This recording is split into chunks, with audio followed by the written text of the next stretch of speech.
Bonjour à tous, chers amis, pour ce nouveau partage de l'Évangile, dont le thème aujourd'hui, c'est connaître Dieu à l'intérieur de nous.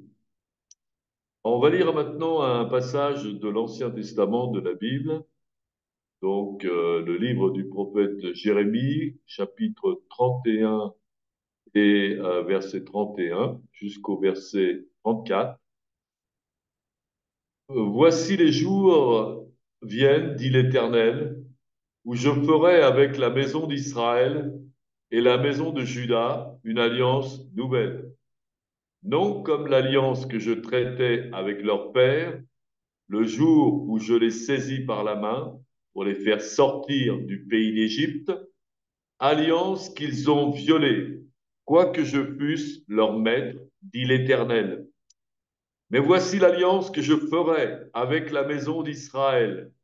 Après ces jours-là, dit l'Éternel, je mettrai ma loi au-dedans d'eux, je l'écrirai dans leur cœur, et je serai leur Dieu, et ils seront mon peuple. Celui-ci n'enseignera plus son prochain, ni celui-là son frère, en disant, connaissez l'Éternel, car tous me connaîtront, depuis le plus petit jusqu'au plus grand, dit l'Éternel, car je pardonnerai leurs iniquités et je ne me souviendrai plus de leurs péchés. Alors donc, nous voyons, d'après ce texte, donc la nouvelle alliance, de quelle manière Dieu va faire connaître à nous. Eh bien, donc il est écrit que Dieu met sa loi au-dedans de nous. Il écrit sa loi dans notre cœur. Voilà, je mettrai ma loi au-dedans d'eux, je l'écrirai dans leur cœur. Donc il se fait connaître aussi personnellement. Donc chacun peut avoir un contact direct avec lui, chacun d'entre nous. Comme il est écrit, celui-ci n'enseignera plus son prochain, ni celui d'à son frère, en disant, connaissez l'Éternel, car tous me connaîtront, depuis le plus petit jusqu'au plus grand, dit l'Éternel. La plus grande connaissance, plus grande communion que nous pouvons avoir avec Dieu, c'est une communion de l'intérieur, cœur à cœur. Donc dans cette façon de parler, où se trouve Dieu?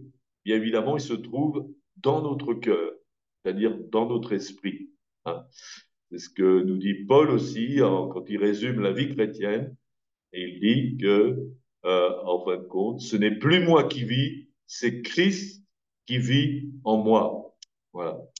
Alors, on va lire un texte de l'Ancien Testament pour voir comment ça se passait avant. Donc, c'est dans le livre de l'Exode, au chapitre 3, à partir du verset 1 jusqu'au verset 6. Moïse faisait paître le troupeau de Jéthro, son beau-père, sacrificateur de Madian. Et il mena le troupeau derrière le désert et vint à la montagne de Dieu, à Horeb. L'ange de l'Éternel lui apparut dans une flamme de feu au milieu d'un buisson. Moïse regarda, et voici le buisson était tout en feu, et le buisson ne se consumait pas. Moïse dit, je veux me détourner pour voir quelle est sa grande vision, et pourquoi le buisson ne se consume point. L'Éternel vit qu'il se détournait pour voir, et Dieu l'appela du milieu du buisson et dit, Moïse, Moïse, et il répondit, me voici. Dieu dit, n'approche pas d'ici, ôte tes souliers de tes pieds, car le lieu sur lequel tu te tiens est une terre sainte. Et il ajouta, je suis le Dieu de ton père, le Dieu d'Abraham, le Dieu d'Isaac et le Dieu de Jacob. Moïse se cacha le visage, car il craignait de regarder Dieu. Alors, comment est-ce que Dieu s'est fait connaître à Moïse, d'après ce texte? Dieu lui a parlé, il lui est apparu, et où se trouvait Dieu quand il parlait à Moïse? Il se trouvait dans un buisson. Hein. Donc, comment Moïse a entendu et vu Dieu? Eh bien, avec ses yeux, bien sûr, et avec ses oreilles. Voilà. Donc, Et il a vu une représentation de Dieu à travers le buisson ardent. On va lire maintenant Exode 33 du verset 7 au 9. Moïse prit la tente et la dressa hors du camp à quelque distance. Il l'appela tente d'assignation. Et tous ceux qui consultaient l'Éternel allaient vers la tente d'assignation qui était hors du camp. Lorsque Moïse se rendait à la tente et tout le peuple se levait, chacun se tenait à l'entrée de la tente et suivait les yeux Moïse jusqu'à ce qu'il fût entré dans la tente. Et lorsque Moïse était entré dans la tente, la colonne de nuée descendait et s'arrêtait à l'entrée de la tente, et l'Éternel parlait avec Moïse. Donc, comment est-ce que Moïse communiquait avec Dieu? Il fallait qu'il aille dans un lieu choisi par Dieu, la tente d'assignation, et Dieu manifestait sa présence par une colonne de nuée. Et Moïse, à ce moment-là, avait une communion avec Dieu et parlait avec Dieu par sa bouche et entendait Dieu par ses oreilles. Donc, où était Dieu par rapport à Moïse? Dieu était extérieur à Moïse. Hein? Et comment Dieu parlait aux prophètes de l'Ancien Testament, il leur parlait aussi de manière extérieure. Hein? Il leur parlait avec des visions, avec des songes. Dieu se manifestait de manière extérieure. Il pouvait faire entendre même une voix audible, hein, comme à Samuel, mais c'était toujours de l'extérieur. Dieu n'était pas en eux, mais à l'extérieur d'eux. Et qu'est-ce qui change dans la nouvelle alliance? C'est que Dieu ne se manifeste plus à l'extérieur, il peut le faire toujours, bien sûr, mais surtout à l'intérieur de nous. Donc, comme on lit, comme on a lu tout à l'heure, Jérémie 31-33, voici l'alliance que je ferai avec la maison d'Israël. En ces jours-là, dit l'Éternel, je mettrai ma loi au-dedans d'eux, je l'écrirai dans leur cœur et je serai leur Dieu. Donc, l'ancienne alliance parle, Dieu parle de l'extérieur, à travers de nuées, de buissons, de médiateurs, par exemple des prophètes qui ont entendu la voix de Dieu, communiquent ça aux autres, dans des lieux précis, hein, aller au temple, par exemple, et pour pouvoir avoir cette communion avec Dieu. La nouvelle alliance, Dieu parle et se manifeste à l'intérieur de nous directement et individuellement à chacun d'entre nous. Nous avons vraiment un Dieu personnel. Hein. Donc, la plupart du temps, Dieu parlait à des prophètes et les gens qui venaient voir les prophètes, eh bien, ils disaient invoque l'Éternel, ton Dieu, parce qu'eux le connaissaient par simplement par personne interposée. Mais maintenant, nous avons tous une connexion directe et profonde et intérieure avec Dieu. Alors pourquoi est-ce que Dieu ne pouvait pas venir dans notre cœur dans l'ancienne alliance? Eh bien, c'est écrit aussi dans ce texte, quand il est dit, car tous me connaîtront, depuis le plus petit jusqu'au plus grand, dit l'Éternel, car je pardonnerai leur iniquité et je ne me souviendrai plus de leurs péchés.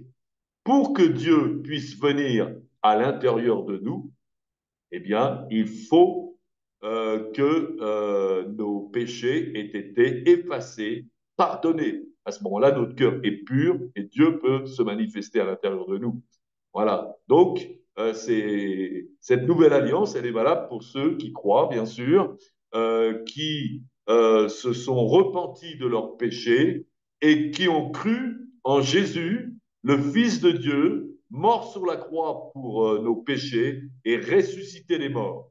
Donc, à ce moment-là, eh bien, donc, c'est Dieu qui met sa loi dans notre cœur, sa parole dans notre cœur. La parole de Dieu, c'est Jésus. Et c'est Jésus qui vient par son esprit dans notre cœur. Et à ce moment-là, nous pouvons avoir une communion directe, personnelle et perpétuelle avec Dieu. Jésus dit, celui qui croit en moi, il a la vie éternelle. Donc on a ça. Donc au fond du cœur, on a toujours un contact avec Dieu. On peut aller prier n'importe où, que ce soit dans la nature, dans sa chambre, au milieu d'une assemblée, peu importe, dans la rue, eh bien Dieu est en nous. Voilà. Nous pouvons être ces témoins, des témoins de Christ, puisque Christ vit en nous, à l'intérieur de nous, et peut parler, bien sûr, à travers nous.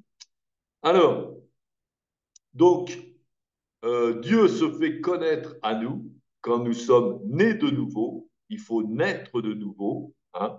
Naître de nouveau, c'est ce que Jésus dira donc à Nicodème, le théologien juif. Il lui dit, à moins de naître de nouveau, tu ne peux voir le royaume de Dieu. Hein. Et il le dit aussi après, donc à moins d'être baptisé d'eau et d'esprit, tu ne peux rentrer dans le royaume de Dieu. Donc il y a quelque chose qui se passe, c'est une nouvelle naissance. Hein. Donc avant, nous sommes des hommes qui sont tous des pécheurs, et Dieu ne peut pas se faire connaître de l'intérieur, ne peut pas venir à l'intérieur un pécheur. Donc il faut régler ce problème, et quand nous avons cette révélation de qui est Jésus, le Fils de Dieu, que c'est lui le Sauveur, que c'est lui qui meurt pour nos péchés, c'est lui qui est ressuscité. Nous aussi, en croyant ça, eh bien, notre être de pécheur meurt avec Jésus sur la croix et renaît donc dans une nouvelle vie avec Jésus ressuscité. Et c'est là que Dieu habite dans notre cœur. Voilà. Et Jésus dira, donc à propos de ceux qui croient en lui, mes brebis entendent ma voix, je les connais et elles me suivent. Donc, voilà, donc nous pouvons entendre la voix du Seigneur. Et quand nous entendons la voix du Seigneur, évidemment, qu'est-ce que nous sommes censés faire? Eh bien, nous sommes censés écouter, obéir et le suivre, bien sûr, hein, agir. Voilà, la foi en Jésus, donc c'est une foi qui vient de ce que Dieu nous dit à l'intérieur du cœur et ensuite nous suivons ses directives. Hein. Jésus dira, pourquoi m'appelez-vous Seigneur, Seigneur, et ne faites-vous pas ce que je dis? Voilà. Donc Jésus dit que Dieu met sa loi dans notre cœur. Hein. Donc cela veut dire que presque la loi, c'est des commandements des hommes. Et on doit obéir, bien sûr. Hein. Si on n'obéit pas, on n'a pas de communion avec Dieu. Alors, comment est-ce que nous pouvons développer justement cette relation avec Dieu intérieure? Eh bien, il faut passer du temps à écouter Dieu. Écouter Dieu et obéir. C'est ce que faisait Jésus lui-même. Il s'est fait homme, qu'il est venu sur la terre, il avait sa communion avec Dieu, mais il la cherchait et c'était pas automatique. Il fallait qu'il aille chercher, qu'il se mette à part, qu'il écoute la voix de Dieu, qu'il entende la voix de Dieu. Ensuite, il agissait selon la parole que Dieu lui donnait et des choses se produisaient, des miracles, des prodiges. Enfin, il faisait uniquement ce que Dieu lui demandait de faire. Voilà. Donc nous devons obéir. Hein. Si nous n'obéissons pas à Dieu, ben Dieu ne nous parlera plus, parce qu'il attendra qu'on obéisse déjà à la chose qu'il nous a demandé. Donc, nous devons à ce moment-là, si Dieu ne nous parle plus, ben, nous repentir et puis demander pourquoi et puis obéir à nouveau à ce qu'il nous avait dit, si nous voulons que Dieu nous parle toujours. Alors, donc pour entendre la voix de Dieu, eh bien, on doit faire comme Jésus faisait, passer du temps dans la présence de Dieu. Écouter ce qu'il nous dit. Hein, on se met dans un lieu à part. Jésus dit, tu te mets dans ta chambre, tu fermes la porte, hein, et puis tu parles à ton père, et puis et ton père, donc il va te parler aussi, il va te répondre. Tu entendras la voix de Dieu. Voilà. Il y a une autre condition pour croire aussi que pour que Dieu nous parle, évidemment, hein, et c'est écrit dans le Nouveau Testament, dans l'Épître aux Hébreux, chapitre 11, verset 6. Or, sans la foi, il est impossible de lui être agréable, car il faut que celui qui s'approche de Dieu doit croire que Dieu existe et qu'il est le rémunérateur de ceux qui le cherchent. Alors bien sûr, on veut parler à Dieu, il faut croire qu'il existe, ça paraît le b.a.-ba, mais surtout qu'il est le rémunérateur ou qu'il récompense dans certaines versions, eh bien ceux qui le cherchent, c'est-à-dire qu'il va nous répondre. Si nous invoquons Dieu, si nous parlons avec Dieu, si nous écoutons Dieu, eh bien il va nous parler. Hein. Et il faut le croire. Et si on ne croit pas, hein, il est dit que celui qui doute ne recevra jamais rien de la part du Seigneur. Donc il faut croire. Quand on se met en présence de Dieu, et des fois il faut insister, ça peut être long, il faut attendre des fois la parole de Dieu. Jésus parfois priait toute la nuit pour pouvoir entendre la parole de Dieu. Et donc, mais il faut persévérer et entendre la parole de Dieu. Et quand on entend la parole de Dieu, mais c'est vraiment une récompense parce que c'est merveilleux d'entendre la voix de Dieu et on peut l'entendre. Et il faut se familiariser parce que Dieu présent aussi en nous par son esprit, par le Saint-Esprit, et c'est lui qui nous apporte vraiment toutes les paroles du Père. Alors, l'ancienne alliance, donc je le répète, comment elle fonctionnait, la loi, la parole de Dieu n'était pas dans leur cœur, mais elle était écrite et communiquée aux hommes par des intermédiaires, des prophètes, des sacrificateurs, des scribes, dans des lieux bien précis, etc. Alors, est-ce que cette alliance a fonctionné? Eh bien, d'après le texte qu'on a lu tout à l'heure, globalement non. Hein? Donc, quand Jésus dit, enfin le Seigneur dit, je ferai une nouvelle alliance, non comme l'alliance que je traitais avec leur père, le jour où je les saisis par la main pour les faire sortir du pays d'Égypte, alliance qu'ils ont violée, quoique je fusse leur maître, dit l'Éternel. Alors pourquoi est-ce que cette alliance n'a pas fonctionné? Eh bien, en fin de compte, parce que les gens n'étaient pas en contact direct avec Dieu. Ils recevaient les lois avec leurs oreilles par des intermédiaires, comme on l'a dit, ou par d'autres personnes. Et ce qui fait qu'ils pouvaient mettre en doute que c'était bien Dieu qui leur avait parlé. Ce qu'ils ont fait, par exemple, avec Moïse. Et les gens qui disaient, ben, ou, même Aaron, même Marie, sa sœur, et puis d'autres gens qui disent, oui, ben, Dieu, il parle à tout le monde. Voilà, il ne parle pas. Et donc, il refusait de penser que Moïse était vraiment l'intermédiaire direct avec Dieu. Hein. Et donc, c'était plus compliqué, évidemment, pour entendre la voix de Dieu. Il fallait se soumettre à la personne que Dieu avait envoyée. Donc, en fin de compte, quelle est la différence entre une religion et une relation avec Dieu, une communion intérieure avec Dieu?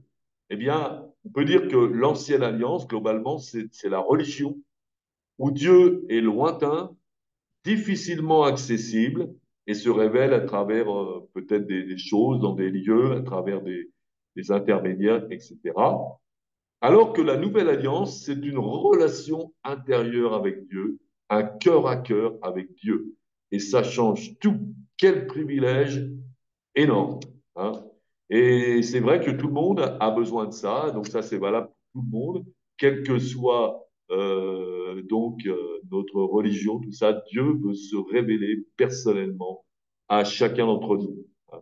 Je me souviens une fois avoir rencontré deux jeunes musulmans à Saint-Étienne, et puis bon, je leur annonçais l'évangile, que Jésus, le Fils de Dieu, était mort sur la croix, ressuscité, etc. Et puis, eux me disaient, ah oui, mais nous, on est musulmans, donc voilà, on nous a pas appris ça, on nous a appris que Dieu n'a pas de fils et que Jésus n'a pas été crucifié. Alors, voilà, vous nous dites autre chose. Oui, alors, on ne sait pas qui c'est qui a raison. Alors, eh ben, je leur dis, ben, le mieux pour vous, c'est de demander directement, de vous adresser directement à Dieu sans intermédiaire, vouloir entendre, Seigneur, moi je voudrais savoir, je voudrais connaître la vérité, je voudrais te connaître aussi. Et puis si vous êtes sincère, si vous le cherchez de tout votre cœur, eh bien, il va vous répondre.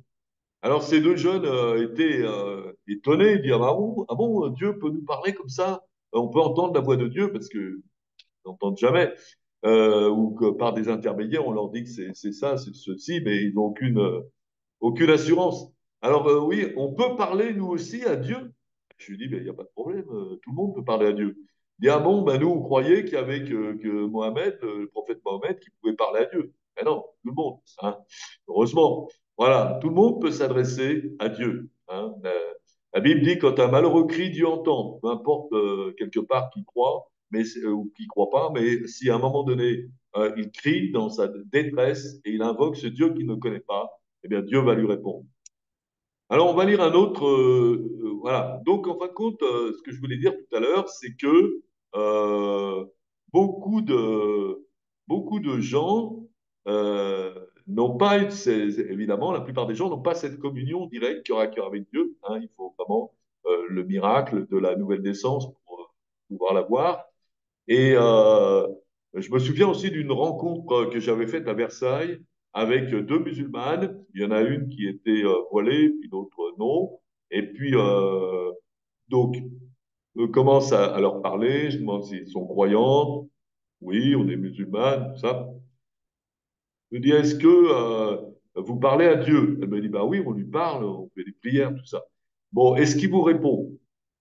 Et quand j'ai posé cette question, une des jeunes filles a éclaté en sanglots. Et elle s'est mise à pleurer, pleurer, dire oui, mais ça me touche ce que vous dites parce que, en fin de compte, j'avais jamais vraiment eu la manifestation de Dieu dans ma vie. Je fais des prières, mais il n'y avait pas de réponse. Et hier soir, j'ai vraiment demandé à Dieu de me parler, tout ça.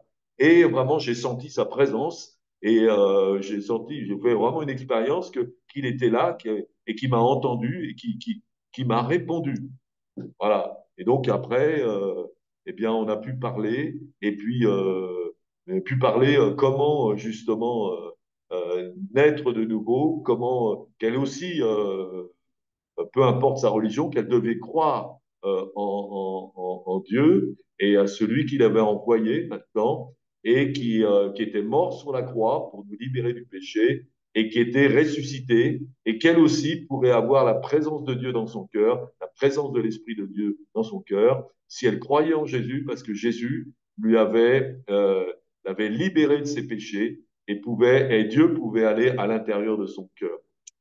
Voilà. Mais donc, en fin de compte, bon, c'est capital d'entendre la voix de Dieu, de chercher à entendre la voix de Dieu. Pas seulement une fois pour toutes, une fois qu'on rencontre Jésus, hein, il faut tous faire. On a tous besoin de faire une rencontre avec Jésus. Hein. Et c'est cette rencontre avec Jésus qui nous purifie le cœur et qui permet que Dieu soit présent dans notre cœur. Bon, il y a beaucoup de chrétiens qui font cette expérience de la nouvelle naissance, mais quelquefois, après, des années plus tard, dire, ah ben, moi, je n'entends jamais la voix de Dieu. Hein, moi, j'ai eu des gens qui avaient, je ne sais pas combien d'années de conversion, dit, ben, moi, j'entends pas. Donc, ils peuvent, au départ, avoir fait une expérience, entendu cette voix, mais ensuite, ils ont un contact qui n'est plus direct. Ils marchent avec Dieu en suivant des personnes, voilà, en suivant des lois. Enfin, ils ont une communion qui n'est plus directe. Quelque part, ils sont retournés dans la religion, dans l'ancienne alliance, et il n'y a plus de communion intérieure avec Dieu. Hein, et c'est fréquent.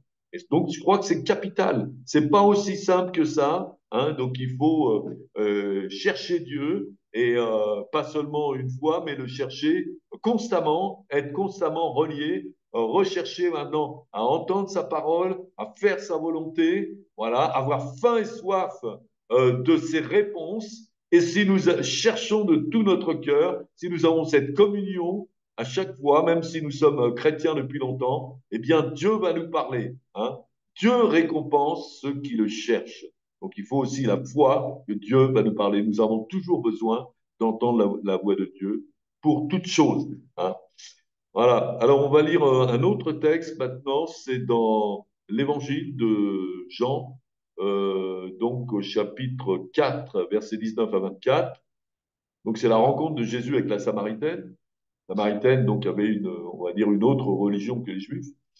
Et donc, à ce moment-là, Jésus va lui dévoiler, hein, parce que lui, il va recevoir justement des paroles qui viennent directement du cœur du Père, hein, et donc il va recevoir une parole de connaissance pour cette femme, en lui disant que cette femme, il lui dit, va chercher ton mari, sa femme lui dit, j'ai pas de mari, et puis Jésus lui, tu as eu raison de dire que tu n'as pas de mari, parce que l'homme avec lequel tu vis n'est pas ton mari et tu as eu 5 maris.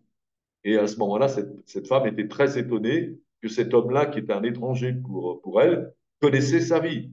Et pourquoi Jésus connaissait sa vie? Parce que il avait eu cette révélation dans son cœur du Père sur cette femme. Alors à ce moment-là, cette femme, elle s'ouvre un petit peu et dit, Seigneur, lui dit la femme, je vois que tu es prophète.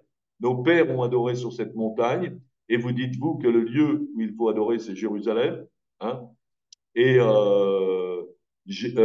femme, lui dit Jésus, crois-moi, l'heure vient où ce ne sera ni sur cette montagne, ni à Jérusalem que vous adorerez le Père.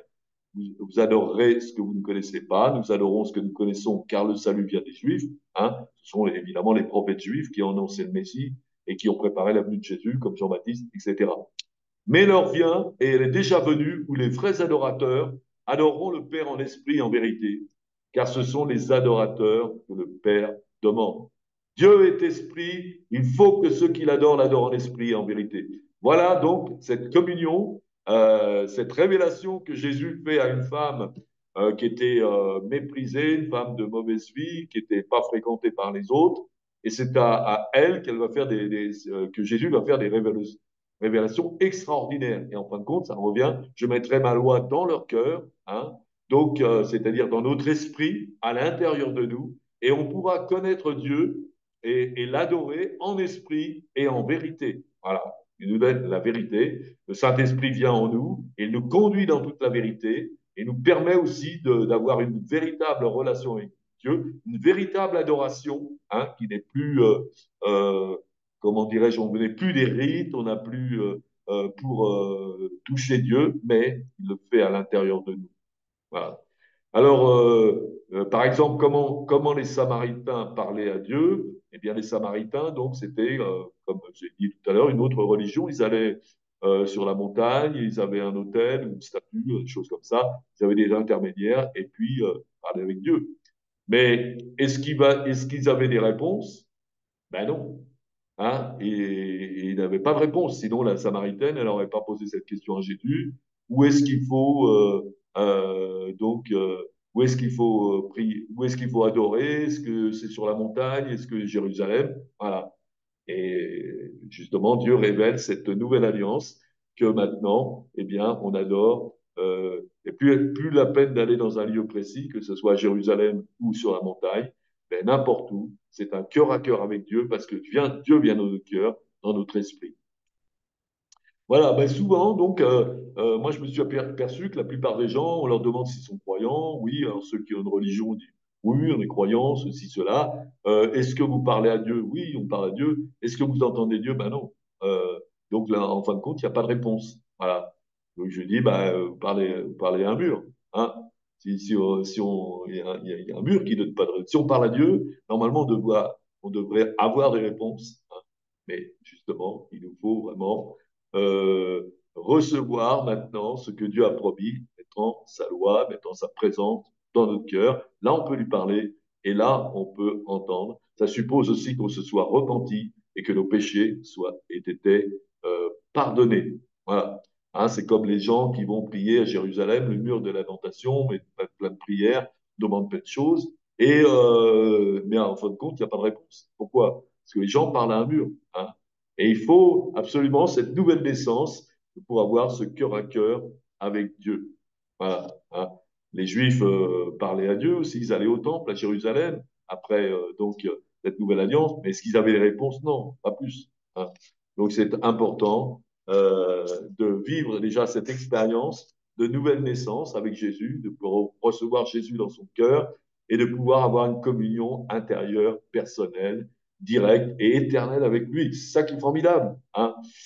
Voilà. Alors, les, les pharisiens non plus, les pharisiens donc, connaissaient la parole écrite de Dieu, ils enseignaient du temps de Jésus, mais ils n'avaient pas d'expérience avec lui, ils n'avaient pas de réponse. Hein.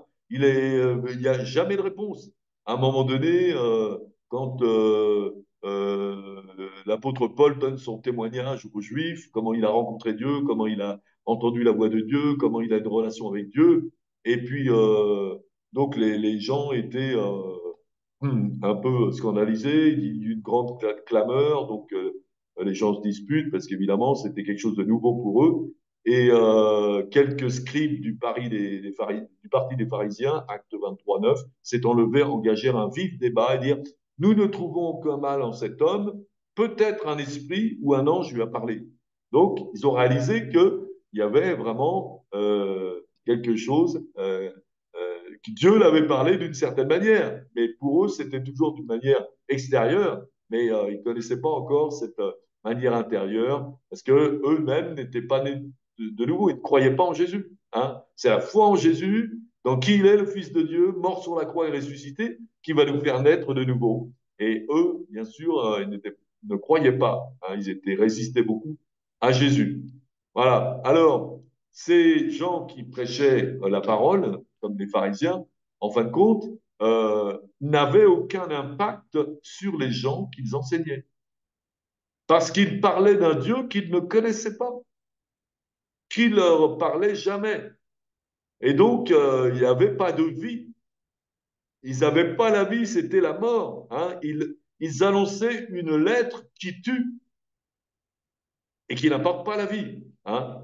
Et c'est ce que dira Paul, la lettre tue, mais l'esprit vivifie. Quand vous avez Jésus et Dieu dans votre esprit, eh bien là, vous pouvez apporter, si vous l'écoutez, et transmettre maintenant la vie, la parole de Dieu, une parole vivante qui va faire du bien à tout le monde. Hein. Mais si vous êtes simplement un religieux, hein, même si un jour vous avez été né de nouveau, mais vous continuez finalement vous ne recevez pas la parole de Dieu et que vous voulez transmettre quand même cette parole écrite, ben vous allez devenir comme des pharisiens. Au lieu d'apporter la vie, vous apporterez la mort. La lettre tue et l'esprit vivifie. Voilà. Donc,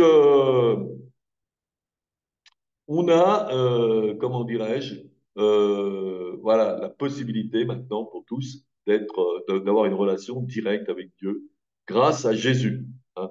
Je me souviens, moi, d'une émission de télévision où il y avait des pasteurs, il y avait des prêtres, et puis il y avait donc aussi une personne qui avait été un bandit et qui avait vécu une expérience avec Dieu. Il avait aussi rencontré Jésus. Et donc, les gens, les journalistes questionnaient sur la foi, il y avait des évêques, il y avait des tas de trucs comme ça. Et puis, bon, tout le monde y allait de sa science, mais bon, c'était pas tellement, bon, les gens n'étaient pas tellement convaincus. Et puis, à un moment donné, ils ont fait témoigner le brigand. Et le brigand a parlé de vraiment sa connaissance et que, voilà, un jour dans sa vie, après une repentance, eh bien, il a entendu la voix de Dieu, il a rencontré Dieu, sa vie a complètement changé. Et là, tout le monde était à l'écoute. Parce qu'il y avait, c'était une émission de télévision, mais c'était aussi devant un public. Donc, tout le monde écoutait. Et les gens étaient écoutés parce qu'ils étaient édifiés. Ils disent, oui, mais il a rencontré Dieu. Et c'est formidable. Les gens ont besoin de rencontrer Dieu. On a tous besoin de rencontrer Dieu. Comment on peut rencontrer Dieu? Eh bien, grâce au miracle de la nouvelle naissance. Donc, quand Dieu nous révèle qui est Jésus, le Fils de Dieu, qu'il est mort sur la croix, qu'il est ressuscité des morts, eh bien, si nous nous repentons et nous croyons, eh bien, nous vivrons cette nouvelle naissance. Voilà. Donc, il faut avoir cette, voilà, tout le monde, pour connaître Dieu, nous devons faire cette expérience de la communion avec Dieu. Et donc, et ça, c'est formidable. Hein. Donc, voilà, bon, même dans l'Ancien Testament, ils pouvaient aussi recevoir cette parole de façon extérieure, mais ils recevaient aussi une parole de Dieu. Hein. Par exemple, le roi David, Dieu dit, c'est un homme selon mon cœur. Hein. Et David est un homme selon le cœur de Dieu. Pourquoi? Parce qu'il recherchait vraiment la communion avec Dieu. À l'époque, on ne pouvait pas l'avoir directement, mais il la recevait par des moyens, en consultant des prophètes, enfin, pour chaque chose qu'il faisait. Même quand il faisait ses batailles, il dit comment je vais faire la bataille, de quelle façon je vais aller. Et puis un jour c'était comme ça, un autre jour il fallait faire autrement. Ils écoutaient Dieu. Comme on voit aussi, par exemple, la bataille de Jéricho, quand Josué a voulu attaquer Jéricho, et puis il cherchait la stratégie, et puis finalement Dieu lui apparaît et puis il lui dit, bah, ouais, tu vas faire comme ça, tu vas tourner autour de la ville pendant 7 jours, puis le dernier jour, tu vas chanter, puis les murs vont s'écrouler. Et ça s'est passé comme ça, hein, parce qu'il a entendu la voix de Dieu. Je veux dire, bon, personne pouvait deviner ça. Personne pouvait deviner qu'en tournant 7 fois autour de la ville, et puis en chantant le dernier jour, les murs allaient s'écrouler. Pour un chef de guerre, ça paraissait fou, hein. Mais c'était la voix de Dieu, et ça a fonctionné comme ça. Et donc David cherchait constamment à entendre la voix de Dieu, hein, et, euh, et c'est lui qui dit, en fin de compte, et il aimait Dieu de tout son cœur. Et quand il recevait cette parole, eh bien, c'était formidable, hein. Donc, David nous donne un exemple que même dans l'Ancien Testament, donc on peut avoir ce cœur à cœur avec Dieu, mais bon, encore c'est de façon extérieure. Alors que maintenant, c'est une possibilité pour chacun. Si vous êtes chrétien, né de nouveau, mais je veux dire, mais cherchez Dieu de tout votre cœur, cherchez à entendre cette parole de Dieu, passez du temps dans la présence de Dieu, hein, pas forcément en écoutant des tas d'enseignements sans arrêt, en cherchant, parce que Dieu veut se faire connaître directement. Il met sa parole dans votre cœur, il a une parole très précise pour vous et unique. Il vous conduit aussi, il nous conduit tous de manière unique. Il veut se révéler. Et donc, il faut absolument chercher ça si nous voulons expérimenter vraiment tout ce que Dieu a prévu pour nous, avec la puissance de Dieu aussi, pour avoir des paroles aussi, des connaissances, guérir les malades, chasser les démons, etc.